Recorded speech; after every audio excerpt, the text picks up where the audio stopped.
C'est dans ces occasions-là que je suis content de faire des avis à tiède et pas des réactions à chaud à ces films, parce que si ça avait été le cas, je pense que j'aurais insulté des gens dans cette vidéo. Parce que voilà, ça n'a pas été un visionnage très très agréable. Et je tiens à féliciter Pixar, c'est la première fois en 25 films et que vous créez un long métrage qui me déplaît foncièrement. Je dirais, chapeau bas, il a fallu attendre aussi longtemps pour que vous en arriviez là, donc je tiens à vous faire mes félicitations, parce que c'est clairement pas tous les studios qui peuvent s'en vanter. Vous êtes peut-être le seul studio à avoir réussi à tenir aussi longtemps. Donc ben, bravo pour avoir tenu aussi longtemps. Ça ne pouvait pas durer éternellement, et puis ben, voilà, nous sommes tombés là-dessus, quoi. Premier film Pixar que j'aime foncièrement pas. Je veux dire, je sais que je me suis plaint un petit peu en détail de films comme Soul ou Là-haut, il y a plus longtemps que ça, mais j'estime quand même qu'il y a suffisamment de bons points pour rattraper les conneries. Là, c'est d'un niais abyssal, avec des enjeux inintéressants et des personnages qui sont limite des stéréotypes auxquels il est difficile de s'attacher grandement, personnellement, surtout par rapport au conflit qui est mis en place, qui n'a aucune grandeur, aucun intérêt.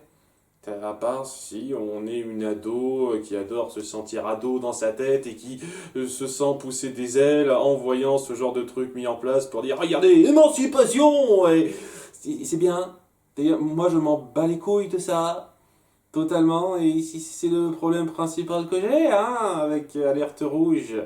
J'ai eu des problèmes dès le début avec les bandes annonces qui promettaient rien. Ça donnait quelque chose d'un petit peu différent dans l'absolu par rapport aux bandes annonces, mais ce truc différent, c'était pas sans sas. Non, pas sans sas. Bon, pour résumer rapidement le scénario, nous suivons Maylin, petite fille de 13 ans, qui commence à entrer dans sa puberté, qui s'amuse avec ses copines en adorant un boys band, en s'intéressant aux mecs, en ayant leur petite danse personnelle entre elles.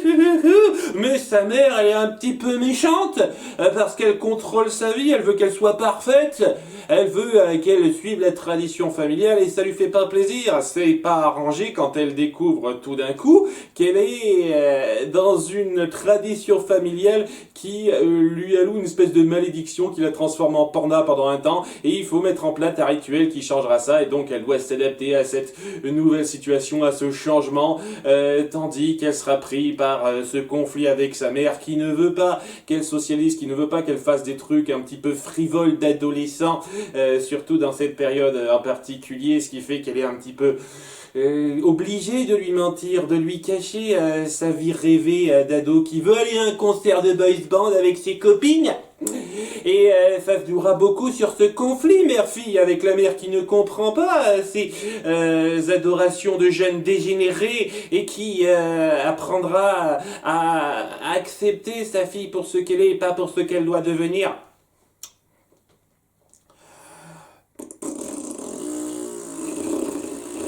Vous enlevez la transformation en pandarou et c'est juste du drame familial chiant sur une ado qui adore être une ado et qui doit s'émanciper des désirs de sa mère qui la contrôle. Exactement. Et c'est pas intéressant. Je trouve ça chiant et c'est bourré de stéréotypes, d'illustrations sans intérêt avec des enjeux qui décollent jamais.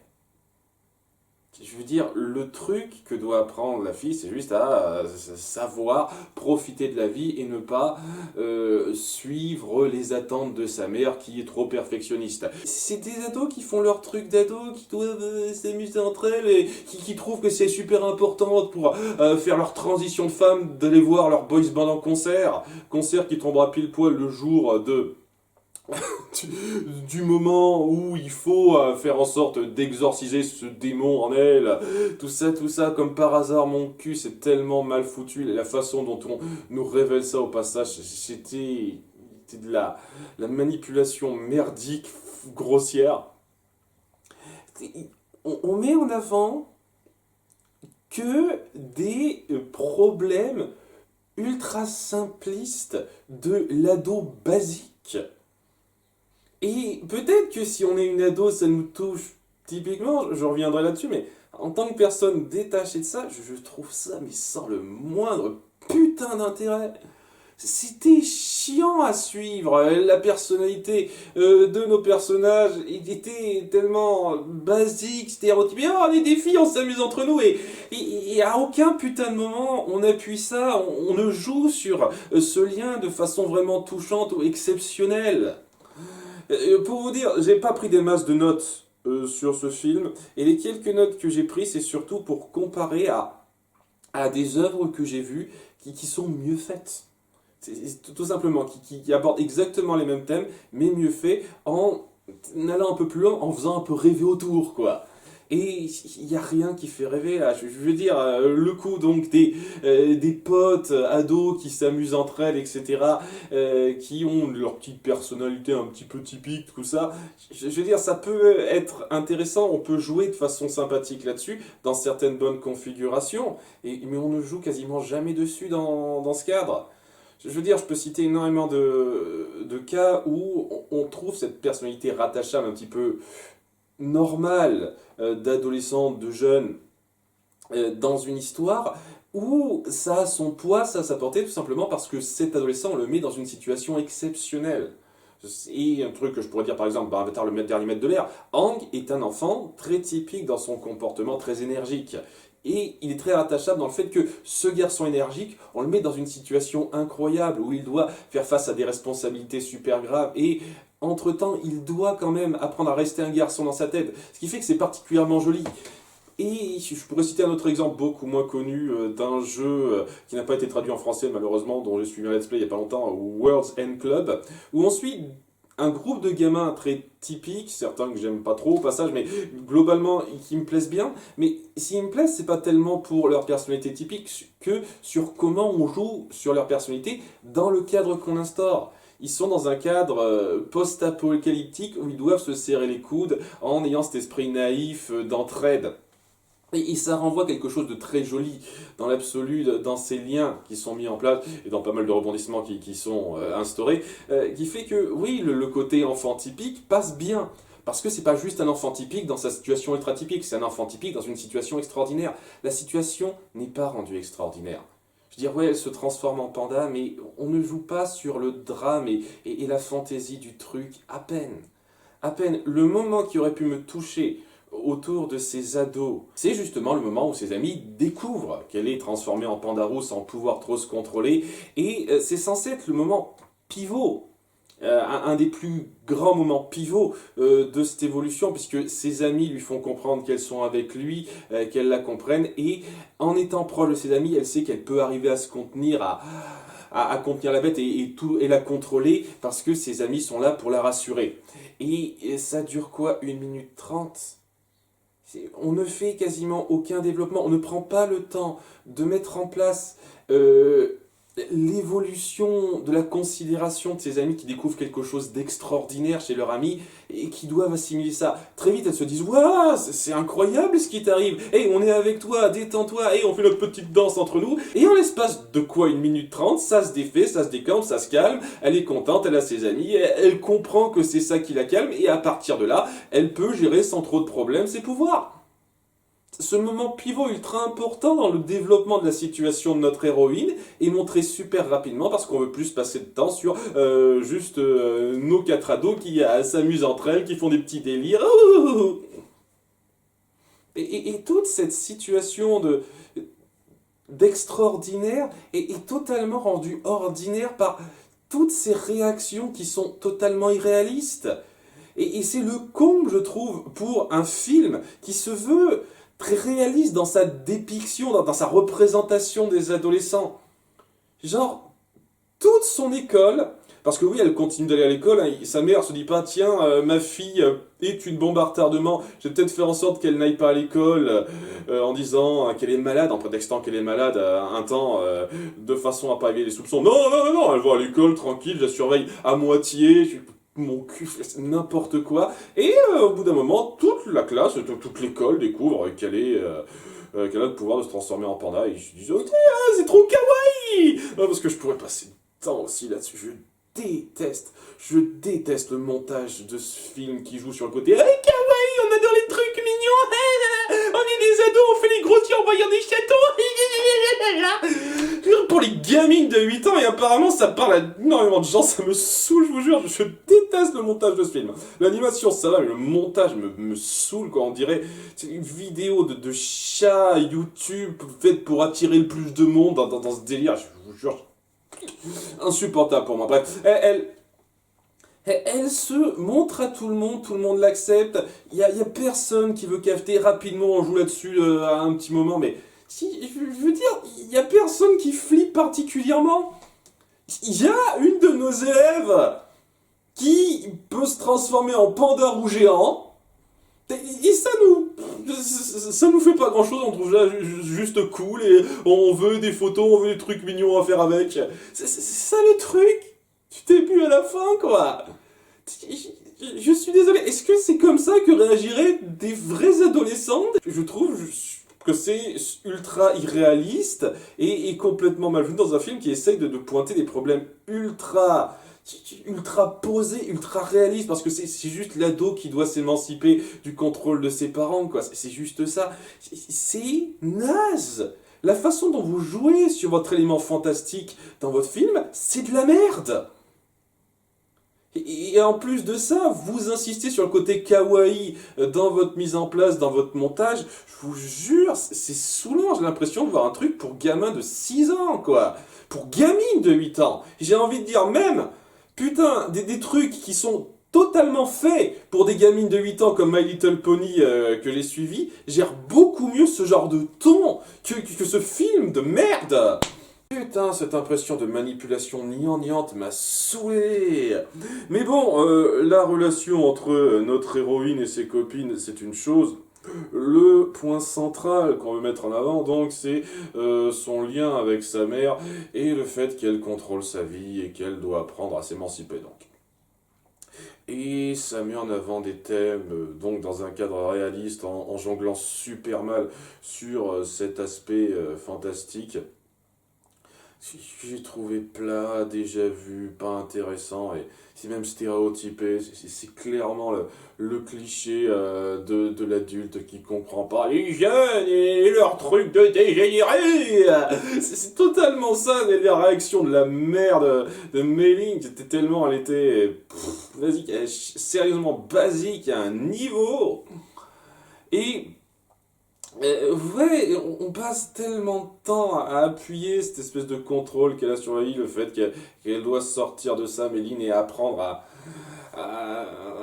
à la confronter pour montrer ce qu'elle vaut et se détacher de son contrôle. Durant la grosse moitié de ce film, tout ce que j'avais en tête, c'est des tas d'autres exemples et qui géraient la chose beaucoup mieux et de façon beaucoup moins rentre-dedans, beaucoup moins basique que ça. Je veux dire, quitte à parler des exemples ultra récents, Encanto parle un petit peu de la même chose, de la pression familiale de laquelle doit se sortir l'héroïne pour apprendre à progresser et changer un petit peu le climat familial qui comprendra par son comportement la chose. Hein, c'est un détail sur lequel je vais peut-être me pencher un petit peu dans pas longtemps parce que ça me saoule ça, mais on va mettre ça à part pour l'instant. Ouais, Encanto fait la même chose, seulement ça fait pas ça de façon aussi grossière et rentre dedans que Alerte Rouge, parce qu'on appuie de façon claire que c'est surtout l'influence d'une seule personne qui a un peu façonné le climat familial, mais sans déjà d'une part l'antagoniser à 100%, on lui donne une raison logique, légitime de faire ça, on donnerait une raison légitime à la mère de Mei-Ling de faire ce qu'elle fait, parce que c'est une tradition familiale, elle a été conditionnée par sa mère pour penser exactement comme elle a juste répété la même chose. Ce qui oui, se fait, évidemment se fait, mais j'ai connu énormément de parents qui avaient conscience de certains trucs un peu durs que leur avaient fait subir leurs parents et qui justement évitaient de faire ces trucs-là, quitte à partir vers les extrêmes inverses. J'ai connu beaucoup plus souvent des cas comme ça que le cas du « Ah, ma mère a été stricte avec moi, donc je suis strict avec toi. Ah, le cycle se répète. Ah, heureusement que tu es là, toi, la nouvelle génération, pour briser ce cycle. » C'est grossier, pas fin, c'est tellement prévisible. Tu vois venir à à 10 km la résolution du conflit qu'on met en place. Et dans Encanto, justement, c'est pas évident.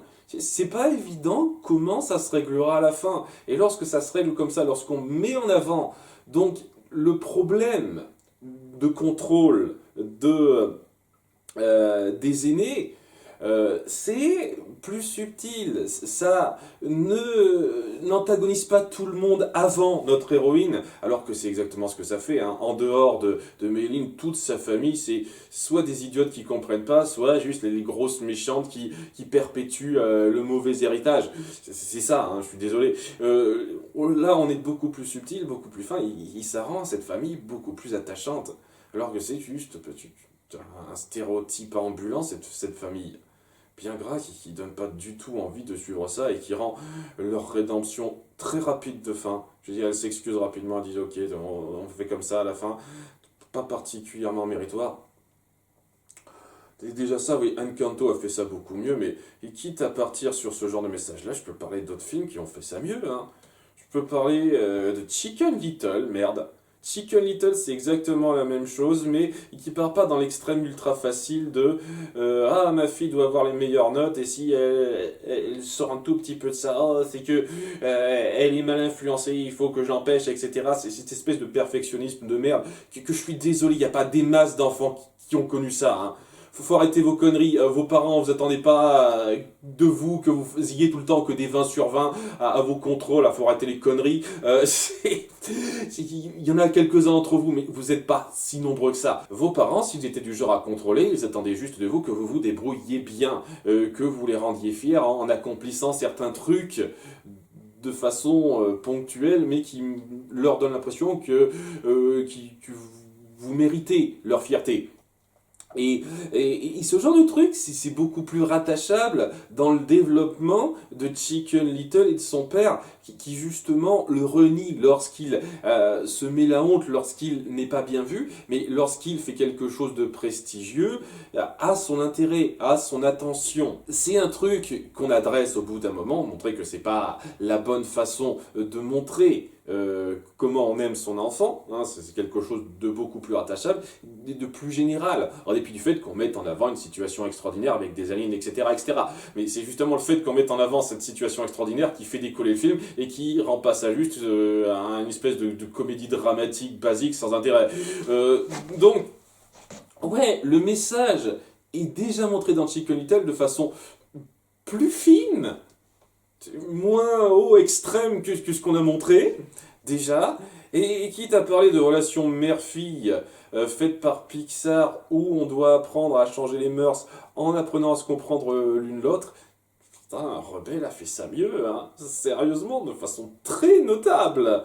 J'ai des problèmes avec Rebelle assez poussés, comme j'ai des problèmes importants avec Chicken Little également. Il y a ça dans Rebelle, qui est assez fort dans le fait que l'adolescente principale, Mérida, se sent bridée par sa mère et essaye de s'affirmer davantage. Le truc, c'est que contrairement à Alerte Rouge, qui essaye vraiment de mettre le blâme totalement d'un côté, on essaye dans Rebelle de faire un compromis entre les deux, de montrer qu'il y a quelque chose à apprendre d'un côté générationnel comme de l'autre.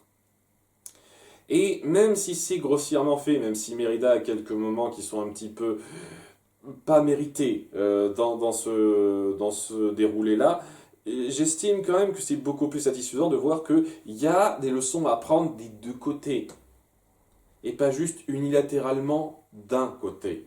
Parce que c'est exactement ce qu'on fait.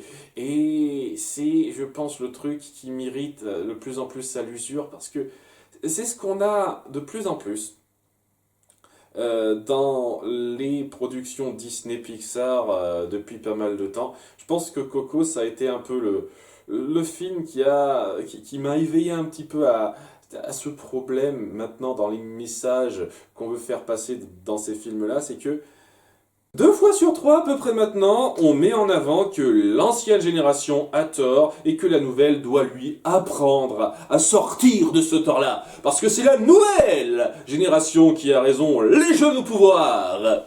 Et Il y a des fois où c'est suffisamment subtil, pas trop dédaigneux envers les anciennes générations, comme dans Encanto, justement, où on montre que c'est surtout la grand-mère qui est en tort et que, par exemple, les parents de Mirabel sont loin d'être des connards qui ne sont pas derrière leur enfant. C'est clairement pas le cas et ce sont des parents aimants qui sont derrière elle. Donc voilà, il y a quand même un peu de finesse, de subtilité mise derrière, mais il arrive des fois que ce soit pas très subtil et que c'est vraiment le jeune qui doit apprendre au vieux à mieux se comporter parce que il lui gâche la vie et le problème vient totalement d'eux, surtout dans un cadre où plus ça avance, plus on essaye de se sortir des méchants typiques, un peu stéréotypés comme certains diraient. Je préfère ce genre de méchants stéréotypés excessifs à la Jafar, ce que vous me faites maintenant, merde. Bref, sortir de ces méchants typiques, donc on doit créer un conflit malgré tout, et le conflit doit forcément se faire de façon poussée avec les parents, avec la génération précédente, qui doit avoir tort, qui doit être de plus en plus les méchants de l'histoire. Et c'est particulièrement frappant dans ce film, où ben, la mère de Méline, sa mère à elle, ses tantes même, sont totalement dans le tort. Ce sont des connasses finies. Mais vraiment, hein, ce sont des grosses connasses durant la grosse majorité du film. Et lorsqu'elles apprennent leur leçon à la fin, on est censé se dire ah, bravo, bravo Mélie, tu as su t'affirmer, tu as su leur faire comprendre qu'elles étaient dans le tort. Toi, la nouvelle génération, tu avais tout juste et tu leur as fait comprendre à ces vieux qu'ils avaient tort sur toute la ligne. Allez vous faire foutre les vieux. Au revoir les boomers, génération Y, vous êtes des connards. Nous, la nouvelle génération, on a raison, c'est nous qui faisons dans le futur. Laissez-nous être qui on veut. Je sais que je passe pour un gros con en disant ça, mais putain, se faire répéter ça autant de fois, ça devient lourd. Mais quand on le fait de façon aussi dans ta gueule, coup de poing comme ça, je peux pas. Je peux tellement pas. Ce film m'a saoulé à cet égard, je vous jure. J'aurais limite préféré le petit délire d'ado où on passerait surtout du temps sur notre fille et ses copines adolescentes à leur lycée, quitte à faire une espèce de comédie lycée sans grandeur, sans recherche ou quoi que ce soit, plutôt que cette espèce de message martonné qui m'a gavé, quoi. Donc ouais, ça amène déjà un espèce de combat final qui aurait pu être cool dans l'idée, dans la mise en place, mais étant donné que c'est conflit générationnel et que il y a aucun enjeu à part ah, laisse-moi être moi-même, non. C'est pas palpitant une seule seconde puisque tu le vois venir des kilomètres, donc pas émouvant plus que ça non plus. Ah, je me suis fait chier dans ce film, quoi. Donc, ouais, comme vous le voyez, hein, j'ai pas aimé du tout. Je vais pas non plus dire une seule seconde que c'est un film affligeant. Je ne le mettrai pas beaucoup moins en dessous de 10 que ça. C'est peut-être un truc autour de 8,5-9, mais c'est ultra gavant dans sa recherche et j'ai vraiment pas accroché. Ce qui mène au moment où j'aurais très certainement été insultant, sur lequel je vais essayer de me contenir un petit peu, mais étant donné que ça va être le point sur lequel je vais essayer d'être un tout petit peu clément, je suis sûr que beaucoup viendront me dire mais attends, t'arrives pas à comprendre parce que c'est pour les adolescents, tu comprends pas comment les adolescents se ressentent et comment elles ont besoin de ce genre de représentation pour les aider à aller mieux et en effet, vous avez totalement raison. Mais comprenez bien que d'un point de vue extérieur, ce genre de considération d'adolescente n'est pas du tout intéressante à suivre. Je trouve pas qu'il y ait quoi que ce soit d'extraordinaire là-dedans, dans ce que vous montrez, dans les conflits que vous mettez en scène et dans les petits problèmes personnels qui sont instaurés. Je ne vois pas en quoi c'est censé me faire m'attacher à ces gens-là, alors que c'est aussi bateau et terre à terre que ça. Vraiment pas. Et faire un truc aussi plat dans ses enjeux, aussi peu poussé que ça. Alors que Pixar avait l'habitude de faire quelque chose de beaucoup plus recherché avant, beaucoup plus prenant dans sa mise en place, même quand c'était quelque chose qui, de base, n'était pas non plus mirobolant comme Ratatouille, et ben, ça mettait quand même en scène ses aspirations et les problèmes qui en résultaient avec un panache réel et un côté extraordinaire qui se ressentait vraiment. Et là, je ressens aucun panache, aucun truc extraordinaire, à part le montage qui essaye de t'en mettre plein la vue en étant parfois presque épileptique.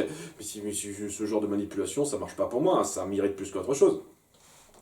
De fait, ouais, étant donné que je me sens pas particulièrement personnellement impliqué dans ce genre de conflit très terre à terre, et ben ça m'en a touché une sans faire bouger l'autre. Néanmoins, et c'est peut-être le truc sur lequel je me suis un peu repris, je ne vais pas dire une seule seconde que je comprends pas ce qui pourrait attirer, en particulier les jeunes filles et adolescentes en regardant ce film. C'est-à-dire que c'est une façon de lâcher et de mettre en lumière quelque chose qui, dans ce genre de format, c'est-à-dire film animé grand public, ne se fait quasiment jamais. C'est-à-dire être direct sur les considérations de la puberté chez les adolescentes.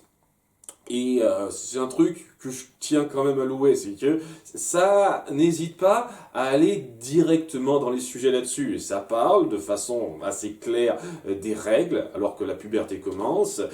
Ça amène quelques considération de sensualité chez les jeunes adolescentes qui se découvrent, hein. C'est même assez direct dans la façon de le montrer. En n'éclairant pas au niveau mignonne, faut pas exagérer, mais c'est quelques moments un peu direct où je trouve que c'est assez osé de faire ça. Et si ça permet d'apaiser certaines adolescentes, de les faire aborder le sujet qui est inévitable pour elles, de façon plus décomplexée, plus libérée, en voyant ce genre d'œuvre dépeindre ça, tant mieux. Sincèrement, tant mieux. C'est super pour vous. Je vais pas gueuler sur ce film parce qu'il fait ça. Et si c'est juste cette approche-là qui vous fait ressentir quelque chose de frais dans ce film et qui vous fait adorer un certain degré ça, je comprends. Je fais clairement pas partie du public ciblé, étant donné que je n'ai pas vécu la puberté adolescente hein, des filles, évidemment. Je peux pas vraiment être pris là-dedans, mais et honnêtement, ma puberté adolescente, moi, de garçon, m'a clairement pas fait ce même effet, mais évidemment, c'est comparer les pommes aux oranges, c'est pas exactement la même chose, nous sommes d'accord. Donc, tant mieux, tant mieux. Je ne peux pas vraiment être clair là-dessus. Je suis un mec et c'est clair et net que ça sent clairement le film qui essaye plus de cibler un public féminin. Si en tant qu'adolescente ou personne qui a vécu son adolescence féminine avec ce genre d'état d'esprit et que ça vous permet de décomplexer, ça vous permet de revoir ça avec une certaine nostalgie, quelque chose de frais, je peux comprendre que ce film vous paraisse rafraîchissant. Mais ça n'excuse pas les problèmes d'écriture, le manque d'enjeu abyssal et l'irréalisme pourri qu'au passage on essaye vraiment de rameuter un petit peu deux générations avec donc les jeunes de maintenant puisqu'on montre des adolescentes mais également les jeunes d'avant quoi. On sent que ça essaye par le biais des tendances de l'époque donc Tamagotchi, Boys Band de capter l'attention de ma génération et total hein, je trouve ça ultra manipulateur et pas du tout intéressant mais bon.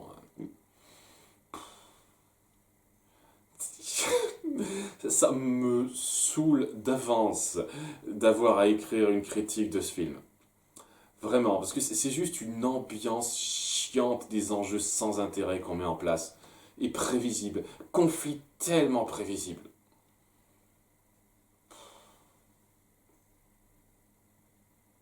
Donc, hey, super, premier film Pixar que je n'aime foncièrement pas. Le point positif, c'est que ça me fait un peu revoir la hausse quelques films que j'avais un peu mal considérés avant, comme Rebelle. Sérieusement, mais donnez-moi 10 films rebelles, plutôt que ça, je prends, hein. Donc, ouais. Et je suis pas penché sur tous les détails d'écriture grossiers, j'aurais pu me pencher sur comment est amenée la situation au début et comment on fait traîner cette merde-là pour rien.